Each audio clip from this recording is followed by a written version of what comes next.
At this point, I'm going to invite up our next guests who are going to join our panel discussion. I believe first up is Fiona Carney. Fiona is joining us from Microsoft, and David Lee, who's also going to come up on stage also. So Fiona, thank you very much, David. Welcome to the stage. Hi. Very comfortable. So for those of you who don't know Fiona is Microsoft's CMO, or Chief Marketing Officer for the EMEA region. She leads a team of marketing professionals to bring Microsoft's solution strategy to market. And this involves working closely with the company's global demand center, using large-scale customer engagement, social and paid media, and marketing operations in support of all market activities. So very busy lady. Good to know what I do. And I'm sure it changes by the day, like all of us.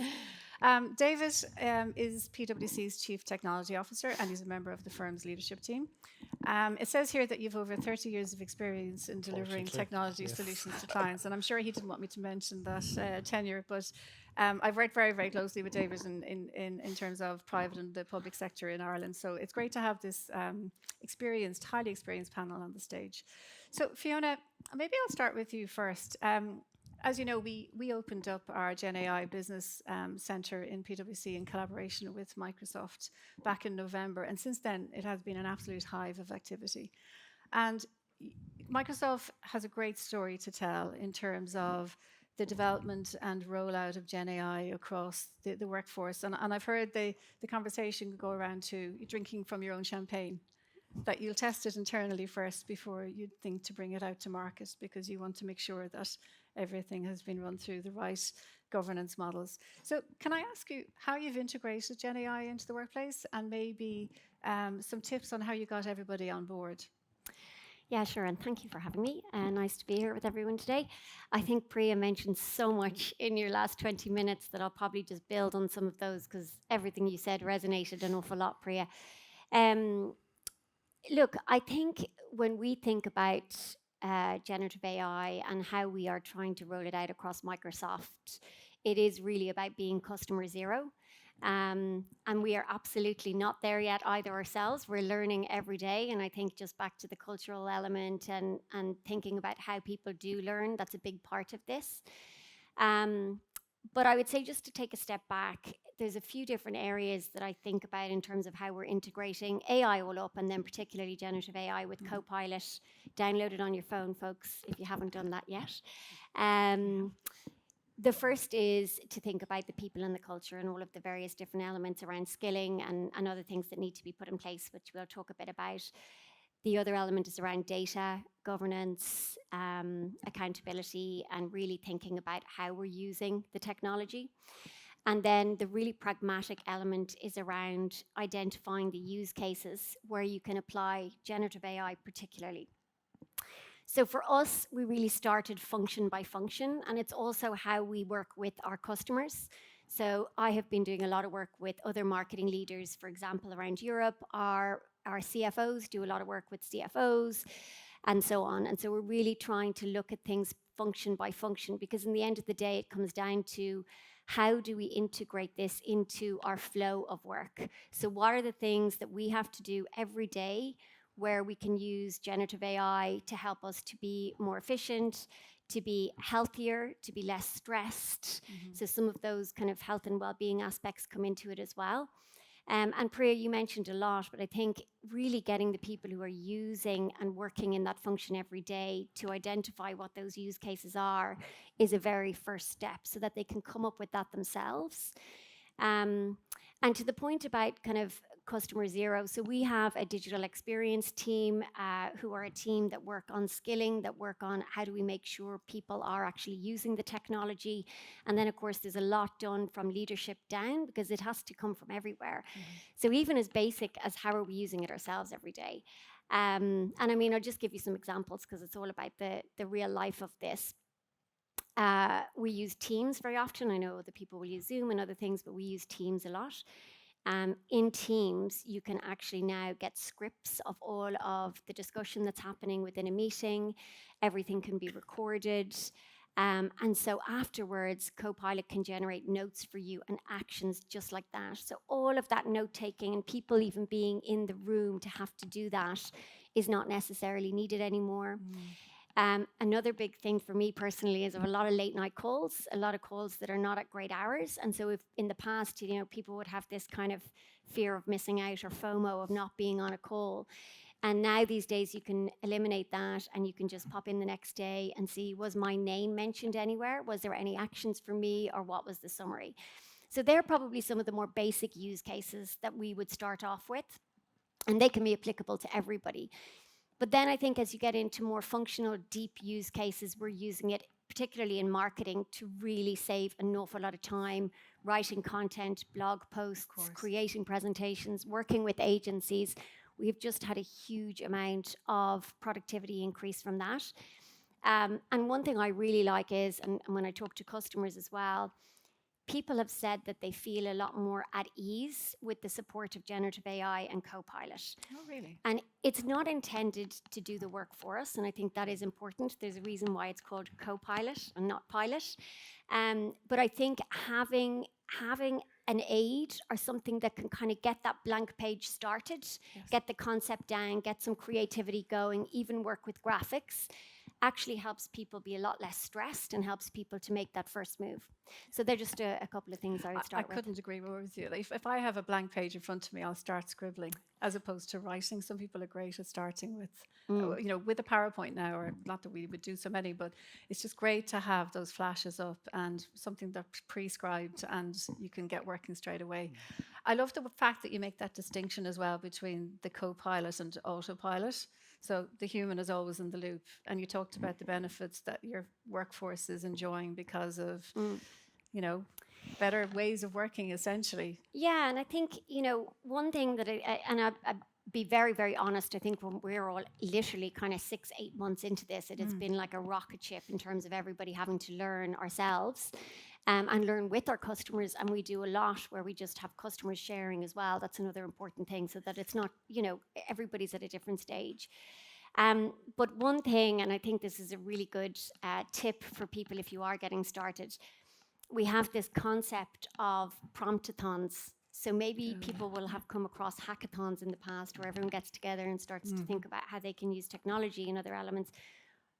The art of prompt engineering becomes really, really important when we start thinking about generative AI, because the answer you get is only going to be as good as the question that you ask it. And so maybe I know Priya was given some advice on how to get started. I think going back and helping people to think about how to do a promptathon, how do you think about those key questions to ask, is something very practical that people can all start with, and we're seeing a lot of good work out of that. So and I think, David, you give some great examples of people coming through the Business Centre, and you're also at the coal phase of helping our clients implement tech-enabled business transformation solutions. Could you share with us some successful strategies that you're observing in the market?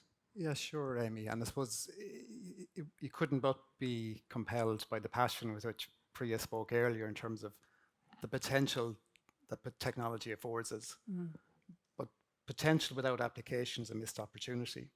So if we look back at the organizations who have been successful in terms of using technology to enable transformation, there's probably 4 or 5 factors that are consistent across those organizations. The first is they speak less about the technology and more about the business enablement.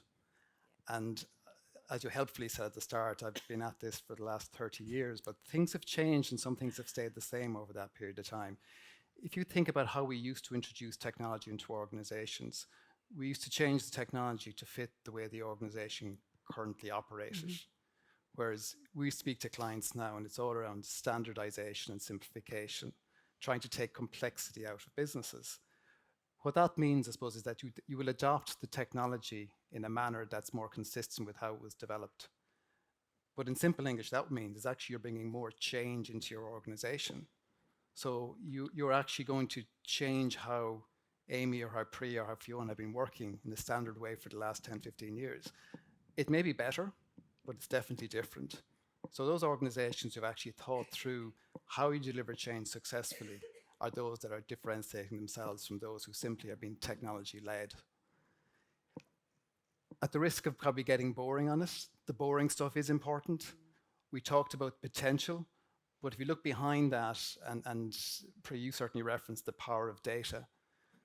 The power of data is only as good as the quality, the control, the certainty you have over that data.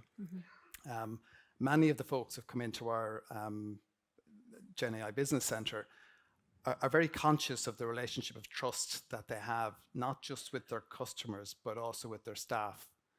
So the manner in which you're introducing these new technologies into the organization, you don't want to disrupt that relationship of trust that you have. So you need to do that in a very considered way. Again, a lot of the clients we're working with at the moment, they're thinking, where do we start? What do we do next? Few of them are thinking, what do we stop doing? Because the risk is you're going to try and layer this on top of what you're already doing. And the one thing we do know is that every organization, whether they be Microsoft or PwC or another, you have a finite capacity for change. So taking advantage of the opportunity that's afforded by new technology does mean you need to stop and think about what are we going to stop. And we do a lot of work helping clients, I suppose, just even reviewing health checks on programs. And typically you find the limiting factor is not funding. It's actually the capability and capacity and availability of the right people. So if you're designing your organization of the future, you don't want to have the people who happen to be available. You want the people who are really difficult to get. Yes. Yeah. And generally, if they're available, they're the wrong people. Back to the curious, innovative. Yeah. So those are the factors that would differentiate those. That was those that are leading and those that are not. The last factor I talked to would just be and again, Priya, you touched on it, the business cycles. Like the idea of being able to start out on a 3-year transformation program. The only thing you have with certainty now is that in 3 years' time, the world you're operating will have changed.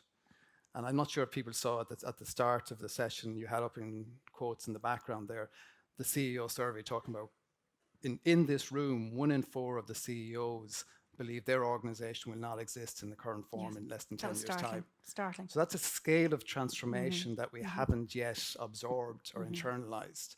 And you're not going to deliver against that in the same manner that you did in the last 10, 15 years, where you talked about implementing technology over a 3-year period. Yeah. And I think that's really relevant in all of the conversations we're having with clients, because there is a tendency to take a short-term view on something and expect it to be one and done, but it is you're on a continuum, and the business context and clearly, Priya, it's going to change fundamentally for many organizations. I thought I think that's really fascinating. 1 in 4. I mean, I think that's just the rate of acceptance. I'll be honest with you. It's just because we're seeing this transformation, and you can at the moment, again, you've not seen the huge disruptions. But people will follow. And I always say that you either disrupt or you be disrupted, and you're trying to catch up. And the 1 in 4, it's really interesting about who those 1 in 4 are, because they can see it. And when you can see it, what do you do? What do you do? Like, literally, just think about it. As CEOs, I'm a CEO, I've sat down with my team and said, what's happening? What's coming from over there? And the way that we do it is we sit down and we say, okay, you've got your current business, right? And you've got your moats, and you've got exactly how that business operates and how you wanted it to grow. And you've got to protect that right now, because you've got customers, you've got stakeholders relying on that. You have to maybe improve it. Maybe you're maintaining it. Whatever you're doing, you're making yourself more efficient within that business. And what I'm really trying to articulate here is there's a tsunami coming. And I can see it. And 1 in 4 CEOs in this room can see it. And it's coming. And what they say is, so for example, if you look at the Fortune 500 since 1955, whatever it was, only there's few companies, about 57 companies that are still on that list. And they say that the revenues that represent the companies on that list in the next 5 years will be from products and services that don't actually exist today. So the 1 in 4 CEOs are seeing the tsunami. And it is this AI, and I know that's scary, but the point is to accept that's there. And then it's being able to say, okay, given that I've got this to do right now, and I've got this coming, and I don't know exactly when that's going to change expectation, how it's going to hit. But what I need to do is create a strategy that says, here is a piece that right now is my value proposition. What might my value proposition look like once that is here? And therefore, you may say, look, I'm in automotive or I'm here, I'm in that sector. I don't see it changing that much in terms of day to day. Well, it might not be the products and services or the personalization. It might be just the efficiencies at which you can operate. It's that opportunity Fiona was talking about. It's about how you deliver it. How you deliver it will be different in certain areas. So is it what I'm delivering? Is it how I'm delivering? And to have that conversation and not feel like, oh, it's utopia versus dystopia, getting stuck in that paralysis is so unhelpful. So unhelpful to business. It's about saying, right, make a list of all the problems that I want to solve for this piece, this core piece, all the goals that I want to accelerate towards in the core piece. And then when I'm looking at the horizon and I'm seeing this thing coming, what are the potential opportunities? And you know your business better than anyone. Better than anyone. Even the shareholders, even the people that call you up, even those board meetings. You know your company and your business and your sector better than anyone. Make that list. And that is the piece then. You bring the right people in. Sorry. And who can then be part of that conversation. You know, if you took, to take the analogy, you talked a lot about the business model disruption. If we actually look at where people are starting in terms of the application of GenAI, and to misuse kind of the Henry Ford analogy, we're still in the space of giving people faster horses. We're not thinking about what's the next motor car going to be. Yeah. I think it's the people who get their head around what that is. But while doing that, there's no issue with having faster horses. It is going to give people the cultural mindset change and be comfortable with the technology. Yeah. But it'll also enable them the time just to figure out what is that next disruptive change to our business model that we will want to be first to. And I loved what Fiona said, because it's like, actually give everyone that, what seems like a baby step, but it's not, because it becomes real. And then you get that, again, it's not a professional, there's no slide on this. It's just the what if discussion. What if this was possible? What if it's about allowing everyone in your organization to open their imagination. And you've got to start somewhere as well, don't you? And that's where to start. Yeah. And I think actually, maybe thinking about Fiona and your experience with Microsoft and the changes that you've experienced over the last couple of years, could you maybe share with the business leaders here some learnings that you've taken as you've pushed that mindset of continuous improvement and innovation throughout the whole workforce? Yeah, so I think the first thing is, often as a leader, you're expecting everybody to be totally enthusiastic and wanting to embrace this, because you go in the morning and you think everybody's going to want to use this.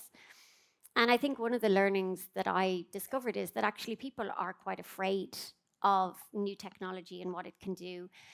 Even though everybody has quite a strong, we call it growth mindset in Microsoft. If anybody has read Carol Dweck, we have a whole culture that's based around growth mindset, which is really helpful, because it's about kind of embracing, as Priya said, the opportunity. But I do think that there is a fear as well. And I think that actually talking about that and understanding what that might be for people is really important. One of the things that we started to do, rather than just that functional kind of, hey, what can you use this for in your day-to-day and in your business and in your functional area or in your industry, if it's with customers, is actually do a session around people's values and why they want to use technology, and particularly generative AI as it's come in so hot. What is it that it connects to with them from a values perspective? And that was actually a really interesting way to look at things, because it brought up things like people's values around inclusion, that it was allowing them to have a more inclusive way of working. It was allowing them, particularly people who have global teams, not everybody is in the one location, to include that. For others, it was embracing their values around health and well-being because of the productivity aspects and what it was allowing them to do. So I think a learning is delve beyond just the surface of what it can do from a business perspective and try and connect it to people's values and what's important to them, because it will bring a lot more longevity and use from people. I think the other thing is we assume that everybody is going to use it and use it a lot. And I think the reality is we are tracking our own usage and we are keeping ourselves accountable. And we're doing okay, but we're not off the charts yet. So again, every single day, you need to be role modeling how you're using it. And what that looks like for us is in leadership team meetings, we share how we're using it. We spend time last week I was in the States. 140 of us, from a leadership perspective, spent a half a day going through some workshops around creating presentations, rewriting notes, doing briefs, actually using it ourselves. Practical. So that we are really getting our hands dirty. Because I don't think we can assume there will be people who love to experiment. There will be people who want to be the change, but there'll be others who are not. And so I think really thinking about how you use it yourself is another element that's important. And Fiona, you mentioned there, values and personal values. And I suppose that almost echoes what you're saying, Priya, as well, about the personalization of technology. However, we always have to think about responsible AI too. So that is probably one of the other areas that we should maybe touch upon. And maybe that's one for you, David. Given that, we have the EU AI Act, DORA, and is2 coming down the tracks, how do companies and business leaders here make that trade-off, or if there needs to be a trade-off or not, between the need for compliance and the need for innovation? A very good question. And if I was to look at a theme across the organizations who have come into the centre since we opened it, whether they be from public sector, private sector, large, small, medium-sized enterprise, the most common topic of interest is the whole governance and how do we do this safely. People have worked very hard to build their personal brands, their organizational brands, and they don't want to risk that through inappropriate use. Now, and obviously more recently, the advent of the EU AI Act has raised the question is, how can we be compliant? Possibly the wrong question to ask in terms of there's a risk that if you're doing something purely from a compliance perspective, you'll end up ticking a box and missing the opportunity. So our viewpoint would be more that you should just stand back and say, you're starting from the right place in terms of worrying about your relationship and trust, whether that be with your clients or with your customers or with your staff. But just think of it from a risk perspective. What are the risks you're seeking to mediate? Because what you want to try and do is build resilience into your own business that is not going to be susceptible to a single event, whether that be externally initiated or internally initiated. But have the confidence in knowing that, therefore, there's a very large, safe space to play in. There's a risk that a lot of the commentary around the EU AI Act will be around what you're not able to do. In fact, for me, and I read it, I think actually it gives a very wide playing field where people can do things safely. Yeah. And while it isn't prescriptive, and nor can it be in terms of the nature of the technology, at the pace it's evolving, it's actually giving people useful frameworks to actually consider, actually, there's plenty of things that are not in the high-risk category. And what we're trying to encourage people is to actually think about, absolutely right, have a mind on compliance, but don't use it to narrow and limit your capability. If the first discussions you're having in your organization in AI relate to compliance, I think you've definitely missed an opportunity. Yeah. I'm Fiona, sorry. Yeah, I was just going to add on to that because it is a really important topic. And I think, so we have a set of principles, AI principles and governance principles that might be helpful to think about, starting with kind of foundations around accountability, transparency. So really thinking about how we can be transparent in how and when we're using AI. We've actually been doing a lot of work with our workers' councils across Europe, where often a lot of feedback will come around the use of things. So we're actually including them in giving feedback so that we can work back with our product group, so back to kind of customer zero, to give that agile feedback loop of what is acceptable, what is not, and how it might vary across the different markets. And so after your accountability and transparency, you're looking at security, you're looking at privacy, you're looking at inclusiveness. And those are all factors that I think if you were to create an AI governance council of sorts, and that's what we're seeing a lot of our customers doing and we're doing ourselves, to help actually control and govern how it's being used, because I do think that element is important for staff to know as well. Of course. Fiona, being able to evidence that to your own customers and clients doesn't become an overhead, it actually becomes a means of competing. You're able to give them the surety that you're treating their data in a safe way. And that therefore it becomes a basis for competition, not an impediment. So what I'm hearing is you have to be mindful of the compliance needs and design with that in mind. However, you still have to have the growth mindset and ask the question, why not, and how could? Don't start, you said it perfect, don't start with the regulation point. There are experts who understand that space and it's evolving. So I helped Sir Patrick Vallance write the review of AI regulation for UK Gov, right? For Jeremy Hunt. And look, this is an evolving landscape as well. So even if you look at the EU AI Act, and actually what happened was when generative AI became possible and available, they actually did a quick amendment. It's actually one of the fastest amendments. I'm a former lawyer. I was like, wow, that was actually pretty fast, right? And the thing is that it depends what markets you're serving. Some of you are serving a market over here and one over there, and you're exporting. And we're going to have the same conversations we had, for example, in that Brexit environment when we talked about data adequacy. And there's going to be, but that is not your role. That is not your role. If you get into a conversation with your leadership team about the opportunities and someone talks about, oh, but regulation, seriously, that person should not be in the room, or just tell them to stop talking. Right? No, because the thing is, it's starting from a no. It's starting from a but. That is not an innovation culture, right? You have to say, what are the opportunities?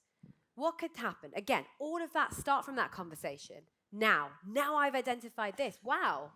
What will that do for our company? What will that do for our business? What will that do for our customers who we're serving and our stakeholders? Now go speak to the people who are all over all of the government roundtables that I often see you all sat at the same table, right? And go to their experts, go to the legal department and say, now tell me what is getting in the way of me doing this right now and what may happen in the future. That is a second, third, fifth, 10th conversation. That is not the first conversation. Mm-hmm. And this is what I think is so important. And the General Counsel should not be invited to the first meeting. Don't invite them.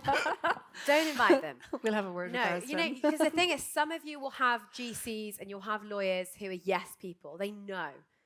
My CEO wants to do this. I'm going to find a way for us to do this. And then you get some that are all about the risk. This is the thing that we struggled with the review. Mm-hmm. Because we spoke to the regulators. And do you know what the regulators said? They said, we're not equipped and upskilled ourselves in AI to understand whether or not we should be allowing this or not, and this innovation here, there, and across all different sectors, right? And if you think about a regulator, and we wrote this in the review, regulators are not, and lawyers are not rewarded for innovation. They're rewarded for protecting you against risk. There's a conflict in agenda here. They're not rewarded by going, yeah, do it, it's risky, chill out, don't worry, we'll sort it out later. No lawyer or regulator is rewarded for that. They're there to protect. That is your first job, and it's a good job. And that's probably why it's so important to have so many people around the table having these discussions. It is, but it's a stage thing. You said it perfectly. Don't start from that. Mm-hmm. Start from the opportunity, and then make sure that across the time when you're implementing that, you're executing it, you're looking at the privacy and the security perspective, which is really important, that you then have those people in the room ensuring that you're not doing it wrong, that you're trusted with your stakeholders, you're trusted as a company, you're not going sort of, off on one and doing things that are slightly incorrect. And your AI policies, whatever these look like, your governance internally, not putting personal data in particular systems that might be then training itself on that data, that's the risk. All of that, you can have the right people create those policies. But I don't believe they should be the people in the first conversation, which is the what if conversation. So I'm going to have to wrap it up quite shortly. And I think we could continue this conversation, and we will when we regroup again outside. And by the way, I apologise to any general counsels in the room. Well, at least you can speak from a place of being a counsel at one point yourself. Maybe, Priya, I'll finish up with you. And maybe, we've got a lot of very senior people in this room today. What is the one thing you would ask them to do when they get back to the office or when they come back into the office tomorrow morning? I think you touched on it perfectly when you used the word capability. I think by Monday, latest, if there is a single person in your organization at a high level who just doesn't understand these opportunities that were wonderfully presented about those baby steps that you could take in your organization, all the way to what the possibilities are of data. People want to talk about AI straight away. Have a data strategy as well as an AI strategy. Because you were right about trusting that data, ensuring that it's correct, ensure it's full, that you can make decisions of it. But the one thing that you should do, the key takeaway, is that person is potentially a single point of failure in your business when it comes to this transformation and it comes to this evolution of all of these opportunities available to you. So by Monday, hey, everyone, don't need to learn how to code. That is just the biggest misconception when it comes to this technology. Can you try and explain this technology just at a high level by Monday? Can you come up with generative AI possibilities as to how you might use that tool, right, to help you in your role be more efficient, to help you to brainstorm, to come up with ideas, or whatever it is that you might be using a Copilot or the various other companies that produce these sorts of tools for, right? Can you come up with those? And secondly, what might you use information, data that we're collecting on our customers and how we're behaving, or your particular department and what it's doing, to be more efficient in the future, right? If you look at machine learning, get a general sense of what it is, how might you use that? If you can ask those questions across your organization just to get people thinking, you will create a radical shift in your culture. That is an innovation culture. That's the beginning. And I agree, I'm scared in the sense that I love disruption, I'm comfortable with it, but yeah, I don't know. We don't know what we don't know. That makes humans very uncomfortable. But again, it's about embracing that opportunity. Then, once you have that, there are plenty of experts that can help you on that journey. You don't need to have all of that. It's the capability, the people, the talent, the information, the data, or wherever that's coming from, or if you're using GenAI tools, and then the infrastructure. I wouldn't worry about that right now.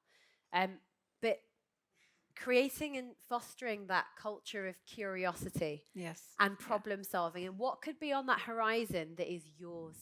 Because the thing that I would say to all of the CEOs, not the 1 in 4 CEOs, the 4 in 4, the 100% of CEOs, is this is yours for the taking. I think that's a great way to Yours finish for it. the taking. I think you've got your call to action, everybody. This is a positive opportunity for all of you. Thank you so much to the panelists today. It's just been a fascinating conversation, because I know it's new for everyone. I think what I'm taking away from it is that the pace of change is growing faster than ever. Technology is a critical part of it. But I'm also hearing that capability, people, culture are actually probably the differentiators to successful transformation. And you've got to start somewhere. And I think you've had your call to action for starting it right now. So thank you very much. I'll just hand back to Derval, our MC, for the closing remarks. Thank you all.